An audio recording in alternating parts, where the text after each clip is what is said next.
Hello, FWE fans. I am original FWE fan Robert. Welcome to the Rumble 2 is now in the books, and what a great show at the Elm Core Youth Center in Corona, Queens. More on the building later. The show kicked off with Maple Leaf Muscle Petey Williams defeating Brian Kendrick in a great opening match with a Canadian Destroyer. I don't know if this is their first ever one-on-one confrontation, but they definitely did have a great match. Second matchup saw the Young Bucks defeat Jigsaw and Tony Nese in a great tag team match. Nese and Jigsaw really gelled as a team and really hung in there with the Bucks. In women's tag team action, Katarina Lee and Angelina Love defeated Ivelisse Velez and Maria Kanellis. It seemed like Maria didn't seem to give a darn in this matchup and kind of left Ivelisse for dead. Next matchup saw Paul London defeat Akio Yang to retain the Triborough Championship. I don't know what went wrong in this matchup. I expected much more out of this one. Then Rob Van Dam defeated Tommy Dreamer in a very good matchup, which eventually went into the crowd and up to the bleachers, and it was so chaotic. It was quite a good matchup. The next match saw John Hennigan, formerly known as John Morrison, defeat Carlito to win the FWE Heavyweight Championship. These guys didn't seem to click in the ring, and I don't know if these guys were slacking off or what the deal was. I mean, even the people sitting behind me, they were getting so bored with the match. They actually were saying such silly things, and I'll get to that shortly. And it's great to see Hennigan win the championship, so obviously he's going to be around. But I do want to say, FWE, no more Carlito, please. And then in the main event, Tommy Dreamer won the Rumble, and as a result, he will get a shot at any FWE championship he desires in the next 12 months. Among the participants in this one were Petey Williams, the Young Bucks, Jigsaw, Tony Nese, Jimmy Yang in an Elvis suit, Paul London. Among the surprise entrants were Mike Law, the Sandman, Jay Lethal, who won it last year. Who else I remember seeing? I saw... Let me see, who else did I see in this crazy mess? Oh, Alex Reynolds, the Midnight Sensations.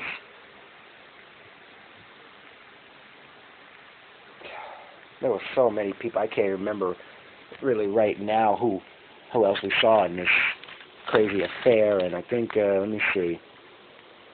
Oh, Mike Bennett, Chris Masters, Wes Draven, the Adrenaline Express, Damian Darling, who I actually had picked to win the event, Jorge Santi, Diamond Inc. You know, I think this Rumble match was better than last year's, and I sure can't wait for Welcome to Rumble 3, whenever that will end up. Oh, I forgot, AJ Pan, the Extra guys, Stone Cold E.T., that bum. Quite a mess, if you ask me. I mean, it was a Rumble, but I didn't call it a mess since 30 people were required. And I'm guessing Brian Kendrick was going to be in the match because music started and he didn't come out.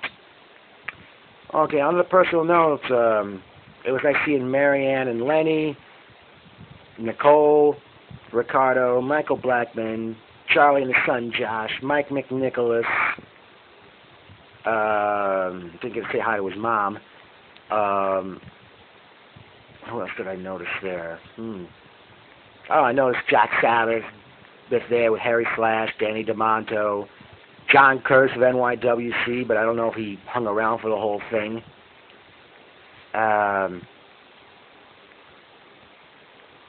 Another surprise entrance from the Rumble, Matt Stryker, who commentated most of the show.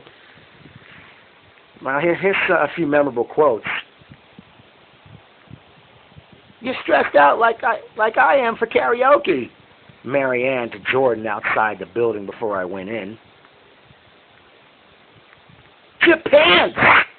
Someone behind me towards Akio Yang during his match with Paul London. People were yelling silly things throughout the night, like "You're an idiot."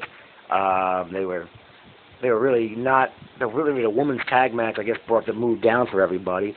Well, it was nice seeing the FWE 2 Club in full effect throughout the night.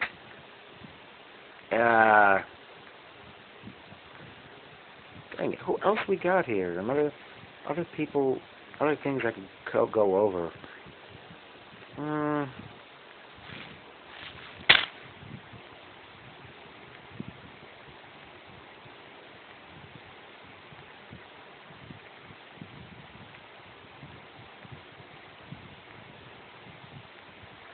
Well, one thing I did not like about the show, there was no tag title match. I did buy some DVDs from the FWE souvenir table, but I still haven't got my hands on Dysfunctional Family, which featured Paul London versus Petey Williams a year ago. And I thought there was going to be an FWE CD of entrance music. Any idea what's going on with that, Jordan? I sure hope the Elmcore Youth Center is a great place to have wrestling, and I certainly hope FWE will have shows there in the future. And I thought the building was air conditioned. I didn't feel too hot in there, but what happened to the AC? Oh, great seeing Mark Holzer there, and Stacy from 1495 Sports. Yeah.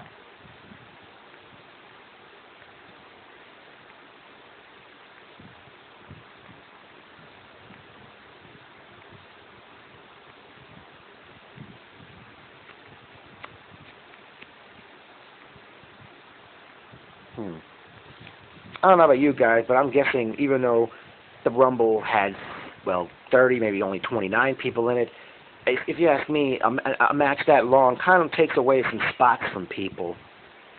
So, I mean, the next FWE show, I'd definitely like to see maybe a three-way match with the Adrenaline Express versus the Young Bucks and Paul London and Brian Kendrick.